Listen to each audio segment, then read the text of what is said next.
Hello dear students, how are you? I hope you all are doing well at home. Welcome back to science class from 8th standard. In this video session, we are going to learn chapter 4 lesson materials, metals and non-metals. This is second video. Okay students, before we start our lesson, we will recollect what we have learnt about this topic. So இந்த topic பற்றி நம்ம லாஸ்ட்டாக வந்து என்னென்ன பார்த்துருக்கோம் அப்படின்னா, so அந்த some metals வந்து நம்ம டெய்லி யூஸ் பண்ணிகிட்ருக்கோம். டே டு டே லைஃப்பில் daily we have use some metals. So அது என்னென்ன மெட்டல்ஸ் அப்படிலாம் பார்த்தோம். ஓகேங்களா, அயன் பார்த்துருக்கோம். மெட்டல்ஸ் அண்ட் நான் மெட்டல்ஸ் ரெண்டுமே தான் நம்ம யூஸ் பண்ணிகிட்ருக்கோம். அயன், கோல், சல்ஃபர், அலுமினியம், காப்பர்.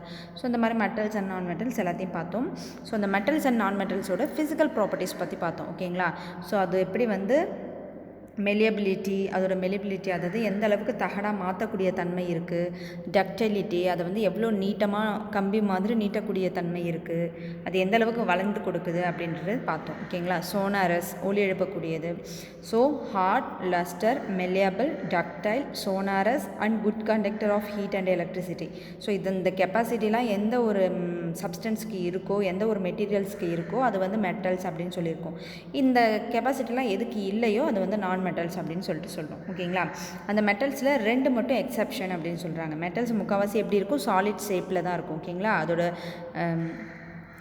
அது வந்து சாலிடில் மட்டும்தான் இருக்கும் மெட்டல்ஸ் ஃபுல்லாக. ஓகேங்களா, ரொம்ப ஸ்ட்ராங்காக இருக்கும். ஒரு 2 மெட்டல்ஸ் மட்டும் வேரியஸ் ஆகிருக்கு. Sodium and potassium, 3 metals. Sodium and potassium பார்த்திங்கன்னா ரொம்ப சாஃப்டாக இருக்கும், ஈஸியாக அதை வந்து நைஃப் வச்சு கட் பண்ண முடியும். Next another one metal is a mercury. Mercury is a liquid state, okay, at the room temperature. Liquid ஸ்டேட்டில் இருக்கிற ஒரு மெட்டல் தான் வந்து மெர்க்குரி. ஓகேங்களா, இந்த 3 மட்டும்தான் எக்ஸப்ஷன். மற்ற எல்லாமே எப்படி இருக்கும், நம்ம ரொம்ப ஸ்ட்ராங்காக ஹார்டாக தான் இருக்கும். ஓகேங்களா, so okay, now I will start a lesson about chemical properties of metals and non metals. ஓகேங்களா, நம்ம வந்து மெட்டல்ஸ் அண்ட் நான் மெட்டல்ஸோட கெமிக்கல் ப்ராப்பர்ட்டிஸ், அதாவது கெமிக்கல் ரியாக்ஷனில் அது எப்படிலாம் சேஞ்ச் ஆகுது, எந்த மாதிரிலாம் அதில் ப்ராசஸ் நடக்குது அப்படின்றது தான் பார்க்க போகிறோம். ஓகேங்களா, first one is a reaction with oxygen. So நார்மலாக மெட்டலோ இல்லை வந்து நான் மெட்டலோ ஆக்சிஜன் கூட ரியாக்ஷனில் இன்வால்வ் ஆச்சுன்னா என்ன நடக்குது, அப்படி இன்வால்வ் ஆகுமா அப்படின்றத தான் பார்க்க போகிறோம். Okay, you are familiar with phenomenon of rusting of iron. So உங்களுக்கு ரஸ்டிங்கிறது என்ன தெரியும், கன்ஃபார்ம் தெரிஞ்சிருக்க ஒன்று தான். ஓகேங்களா, ஸோ இந்த ரஸ்டிங் பார்த்துருப்பீங்க, இந்த மாதிரி பார்த்துருப்பீங்கல்ல. ஸோ அது நார்மல் இருக்கிற அயன் மேலே, ஓகேங்களா, அயன் மேலே உங்களுக்கு என்ன இருக்குது, ரஸ்டிங் ஃபார்ம் ஆகிருக்கும். ஸோ இந்த பாருங்கள், இது மாதிரி ப்ரௌன் கலரில் வந்து ஃபார்ம் ஆகிருக்கும். இது வந்து நார்மலாக இருக்கிற அயன். ஓகேங்களா, அதுக்கு பக்கத்தில் இருக்கிறது ரஸ்டான அயன். ஸோ அதில் என்ன ஆயிருக்கு, உங்களுக்கு இந்த மாதிரி ப்ரௌன் கலரில் ஃபார்ம் ஆகிருக்கும். ஸோ இதுதான் வந்து ரஸ்டிங் மெட்டீரியல் அப்படின்னு சொல்லுவோம். ஓகேங்களா, ரஸ்டான மெட்டல்ஸ் அண்டு நான் மெட்டல்ஸ் இப்படி தான். சாரி, நான் மெட்டல் ரஸ்ட் ஆகாது, மெட்டல் மட்டும்தான் ரஸ்ட் ஆகும். மெட்டலில் மெயினாக அயன் கண்டென்ட் எதுலலாம் ஆட் ஆகிருக்கோ. ஓகேங்களா, இப்போ ஃபார் எக்ஸாம்பிள் நீங்கள் வந்து விளக்கேற்றுற ஜாமானே வச்சுருந்தீங்கன்னா அதில் சிலது பார்த்திங்கன்னா துருப்பிடிச்ச மாதிரி இருக்கும். அதுக்கான ரீசன் என்னென்னா அதில் கொஞ்சம் அயன் கண்டென்ட் ஆட் பண்ணியிருக்காங்க. அது பியூராக வந்து பித்தளை கிடையாது, அதுதான். ஓகேங்களா, பியூராக அது எந்த மெட்டலுமே பியூராக யூஸ் பண்ண மாட்டாங்க, கொஞ்சம் கலந்து தான் யூஸ் பண்ணுவாங்க, கொஞ்சம் ஸ்மால் பர்சன்டேஜ். ஓகேங்களா, ஒரு 100னா அதில் வந்து 1% இல்லை 2% அது மற்ற மெட்டல்ஸ் ஆட் பண்ணியிருப்பாங்க. ஃபார் ஈவன் தோ கோல்டு, நம்ம யூஸ் பண்ணுற கோல்டு எல்லாமே பியூர் கோல்டு கிடையாது. ஓகேங்களா, அந்த 24 கேரட்ன்றதே பியூர் கிடையாது. ஃபுல்லாக பியூராக செஞ்சோம்னா நம்மளால் அதை வந்து கம்மலாவோ இல்லை வேறு நம்மளுக்கு எந்த மாதிரி டிசைன் வேணுமோ அதுக்கேற்ற மாதிரி நம்மளால் ஷேப் கொண்டு வர முடியாது. ஸோ அந்த ஷேப் கொண்டு வரதுக்காக அதில் கொஞ்சம் காப்பர் யூஸ் பண்ணுவாங்க, லைட்டாக யூஸ் பண்ணுவாங்க. ஓகேங்களா, ரொம்ப அதிகமாக யூஸ் பண்ண மாட்டாங்க, அந்த வளைஞ்சு கொடுக்கறதுக்காக காப்பர் யூஸ் பண்ணுவாங்க. ஓகே,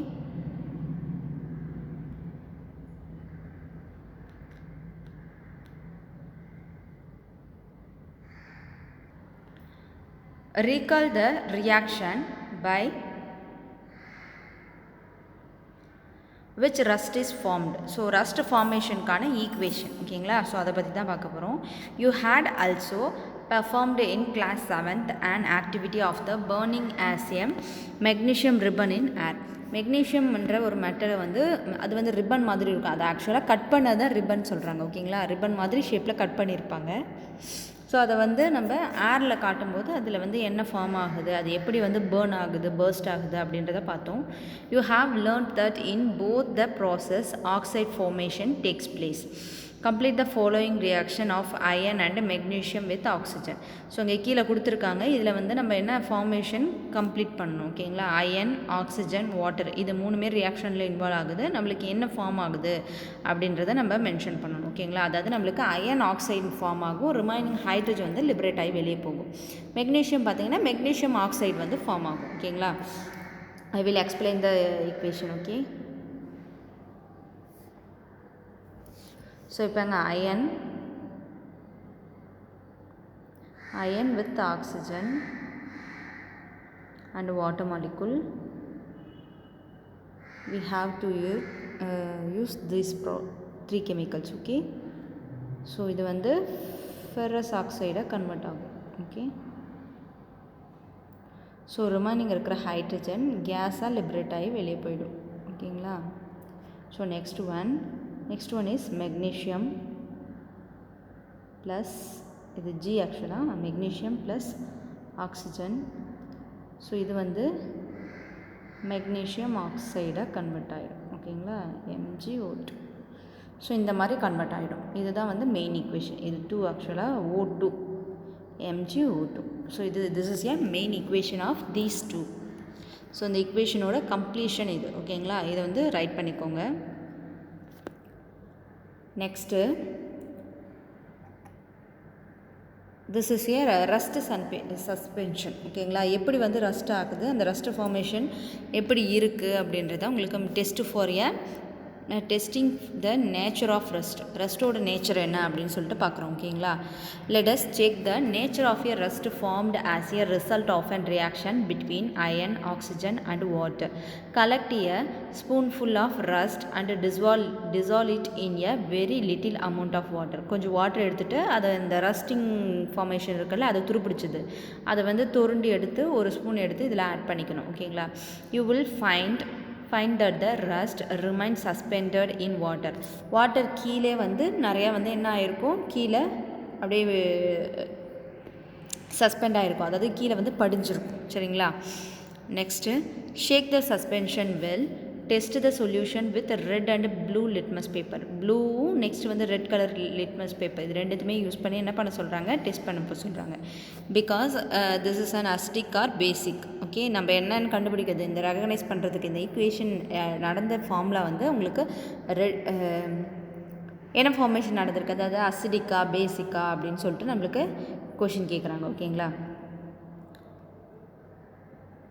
டஸ் copper also get rusted. Copper கூட சில டைம் வந்து ரஸ்ட் ஆகுது. I have seen a greenish deposit on the surface of the copper vessel. இப்போ வீட்டில் வந்து விளக்கு ஜாமான் அது மாதிரிலாம் ரெடி பண்ணியிருந்தீங்கன்னா அதில் வந்து க்ரீன் கலரில் அப்படியே ஃபார்ம் ஆகிருக்கும், பார்த்துருப்பீங்க. when a copper vessel is exposed to the moisture air for long, it acquires a dull green coating. The green material is a mixture of copper hydroxide. So அது கூட என்ன ஃபார்ம் ஆகுது, copper hydroxide and copper carbonate. Copper hydroxide and copper carbonate ரெண்டு formation நடக்குது. The following is the reaction. So copper வந்து water கூடயும், அடுத்தது வெளியே இருக்கிற மாய்ஸ்டர் என்னென்னு பார்த்தீங்கன்னா வாட்டர், அடுத்து கார்பன் டை ஆக்சைடு, ஆக்சிஜன், இது மூணு கூடயும் ஃபார்மேஷனில் கெமிக்கல் ரியாக்ஷனில் இன்வால்வ் ஆச்சுன்னா நம்மளுக்கு என்ன ஃபார்மேஷன் கிடைக்குது அப்படின்னு பார்த்தீங்கன்னா copper hydroxide and copper carbonate அப்படின்ற ரியாக்ஷன் தான் நம்மளுக்கு ஃபாலோ ஆகுது. ஓகேங்களா, now recall the activity of burning magnesium ribbon. The ash obtained on burning magnesium ribbon is dissolved in water and tested for its acidic or basic in nature. So அந்த லாஸ்ட்டே வந்து magnesium ரிப்பனை வந்து நல்லா heat burn பண்ணி அது வந்து அசிட்டிக்கா இல்லை பேசிக்கா அப்படின்னு சொல்லிட்டு செக் பண்ணும். ஓகேங்களா, you must have observed that the red litmus turns blue. So oxide of magnesium is also a basic in nature. Red கலரில் இருக்கிற ரெட் லிட்மஸ் வந்து உங்களுக்கு என்ன கலராக சேஞ்ச் ஆச்சு, உங்களுக்கு ப்ளூ கலராக சேஞ்ச் ஆச்சு. ஸோ ரெட் லிட்மஸ் வந்து ப்ளூவாக சேஞ்ச் ஆச்சுன்னா அது வந்து அசிடிக். ஓகேங்களா, ப்ளூ லிட்மஸ் ரெட்டாக சேஞ்ச் ஆச்சுன்னா அது பேசிக். ஓகேங்களா, பேசிக் கண்டிஷனில் இருக்குது. சாரி, ஆக்சைடு வந்து பேசிக்காக இருக்குது. சாரி, ரெட் வந்து ப்ளூவாக சேஞ்ச் ஆச்சுன்னா உங்களுக்கு பேசிக், ப்ளூ ரெட்டாக சேஞ்ச் ஆச்சுன்னா உங்களுக்கு அசிடிக். ஓகேங்களா, ஸோ இந்த அயன்லேயும் பாருங்கள், இங்கே இருக்கிறது வந்து உங்களுக்கு ரெட் கலர் லிட்மஸ், அது வந்து ப்ளூவாக கன்வெர்ட் ஆகிருக்கு. So this is also A basic in nature. ஓகேங்களா, இந்த அயனுக்கும் என்ன இருக்குது, பேசிக் இன் நேச்சர் இருக்குது. Let us now observe the reaction of non-metal with oxygen. இது வரைக்கும் நம்ம metals கூட reaction பார்த்தோம். என்னென்ன metal பார்த்தோம்? Iron, copper and magnesium. We have to learn already we have to learned in 3 topics. என்னென்ன topics பார்த்தோம்? அதாவது ரியாக்ஷன் வித் ஆக்சிஜன் கூட மெட்டல்ஸ் பார்த்தோம். மெட்டல்ஸில் 3 பார்த்தோம். என்னென்ன மெட்டல் பார்த்தோம்னா iron, copper and magnesium. Now we will recall the non-metals. Okay, so non-metals என்னென்ன அப்படின்னு சொல்லிட்டு பார்ப்போம். ஓகேங்களா? to be demonstrated by the teachers in the classes. Take a small amount of powder sulfur in a deflagrating spoon and heat it. ஓகேங்களா? ஒரு ஸ்பேச்சுலாவில் என்ன பண்ணணும்? Powder sulphur வந்து எடுத்துக்கணும். சல்ஃபர் எடுத்து என்ன பண்ணணும்? அதை நல்லா ஹீட் பண்ணணும். ஓகேங்களா? If deflagrating spoon is not available, you may take a metallic cap of any bottle and wrap a metallic wire around it and give it the shape shown figure. So இந்த மாதிரி இருக்கணும் அது ஆக்சுவலாக பார்க்குறதுக்கு. ஓகேங்களா? அந்த ஸ்பூன் வந்து ஆக்சுவலாக இந்த மாதிரி இருக்கணும், இந்த மாதிரி மென்ஷன் பண்ணியிருக்கணும். இப்படி இருந்தால் தான் உங்களுக்கு என்ன பண்ண முடியும்? ஈஸியாக வந்து ஹீட் பண்ண முடியும். பேர்ன் ஆனாலும் எந்த ப்ராப்ளமே நம்மளுக்கு நடக்காது. A spoon as sulphur start burning. Heat பண்ணும்போது பேர்ன் ஆகுது. Introduced the spoon into a gas jar, glass tumbler gas jar இல்லைனா வந்து கிளாஸ் டம்ளர் வந்து நம்ம வச்சு க்ளோஸ் பண்ணி வைக்கிறோம். Cover the tumbler with a lid to ensure that the gas produce do not escape. அந்த ப்ரொடியூஸ் ஆகிற கேஸ் வந்து வெளியே போகாத அளவுக்கு என்ன பண்ணணும்? அந்த டம்ளர் கிளாஸ் டம்ளரை நம்ம ஃபுல்லாக கவர் பண்ணி வச்சுருக்கணும். Remove the spoon after sometimes. கொஞ்சம் நேரம் நல்லா பேர்ன் ஆகி முடிஞ்சதுக்கப்புறம் அந்த ஸ்பூனை வந்து ரிமூவ் பண்ணி எடுத்துருங்க. Add a small quantity of water into the tumbler and quickly replace the lid. So தண்ணி ஊற்றின உடனே நீங்கள் என்ன பண்ணணும்? மூடி போட்டு க்ளோஸ் பண்ணிடணும். ஓகேங்களா? ஷேக் த டம்ளர் வெல். அதை நல்லா க்ளோஸ் பண்ணிவிட்டு லிடு போட்டு க்ளோஸ் பண்ணிவிட்டு நல்லா வந்து ஷேக் பண்ணணும்.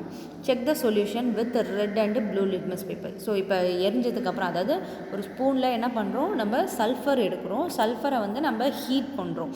நல்லா ஹீட் பண்ணி அது புகையை வரும்போது என்ன பண்ணுறோம்? ஒரு கிளாஸ் லிட்டு உள்ளே போட்டு க்ளோஸ் பண்ணிக்கிறோம். ஓகேங்களா? ஒரு கிளாஸ் டம்ளரில் போட்டு லிட் யூஸ் பண்ணி க்ளோஸ் பண்ணிக்கிறோம். கொஞ்சம் நேரம் அது ஃபுல்லாக பேர்ன் ஆகி முடிஞ்சதுக்கப்புறம் அதில் என்ன பண்ணுறோம்? நம்ம கொஞ்சம் வாட்டர் ஆட் பண்ணுறோம். ஆட் பண்ணிவிட்டு நல்லா ஷேக் பண்ணுறோம். ஓகேங்களா? ஷேக் பண்ணதுக்கப்புறம் நம்மளுக்கு என்ன கிடைக்குது? ஒரு சொல்யூஷன் கிடைக்கும். அந்த சொல்யூஷனை வந்து நம்ம blue litmus and red litmus ரெண்டும் யூஸ் பண்ணி நம்ம செக் பண்ணுறோம். ஓகேங்களா? இதில் பாருங்க ப்ளூ லிட்மஸ் வந்து உங்களுக்கு ரெட் கலர் சேஞ்ச் ஆகுது. இது வந்து ரெட் லிட்மஸ் பேப்பர். ஸோ இது வந்து உங்களுக்கு என்னென்னா this is a red litmus, this is a blue litmus. ஓகேங்களா? ப்ளூ லிட்மஸ் உங்களுக்கு என்ன கலரில் சேஞ்ச் ஆகிருக்கு? ரெட்டாக ஆகிருக்கு. So this is a acidic. ஓகேங்களா? ரெட் வந்து உங்களுக்கு எந்த கலருமே சேஞ்ச் ஆகலை. இதில் பேசிக் இன் நேச்சர் இல்லை. This is a acidic in nature. ஓகேங்களா? ஸோ நான் மெட்டல்ஸ்க்கு அசிட்டிக் இன் நேச்சர் ப்ராப்பர்ட்டி அதிகமாக இருக்குது. ஓகேங்களா? Metals and non metals in acids and bases. Name of the base metal, name of the acid non metal. So எதெல்லாம் metal எதெல்லாம் non metal அப்படின்னு சொல்லிட்டு எடுக்கணும். ஓகேங்களா? நம்ம என்னென்ன சொல்யூஷன் எடுத்தோம்? கால்சியம் எடுத்தோம், காப்பர் எடுத்தோம். ஓகேங்களா? இப்போ இதில் வந்து இன்னொன்று என்ன பார்த்தோம்னா மெக்னீஷியம் ஹைட்ராக்சைடு பார்த்தோம். மெக்னீஷியம் ஹைட்ராக்சைடில் மெட்டல் எதுன்னு பார்த்தீங்கன்னா உங்களுக்கு மெக்னீஷியம். ஓகேங்களா?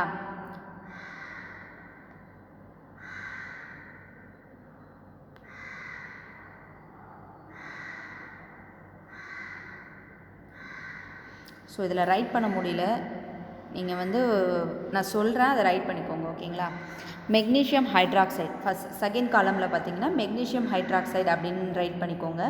மெட்டலுக்கு நேராக மெக்னீஷியம் ரைட் பண்ணிக்கோங்க. அடுத்தது நேம் ஆஃப் த ஆசிட், அதுக்கு நேராக வந்து hydrochloric acid, non metal chloride. அடுத்தது next one third is a potassium hydroxide, metal potassium. Name of the acid nitric acid, nitrogen and oxygen is a non-metal. Third one sodium hydroxide, sodium is a metal. Next carbonic acid, oxygen and carbon is a non-metal. Next one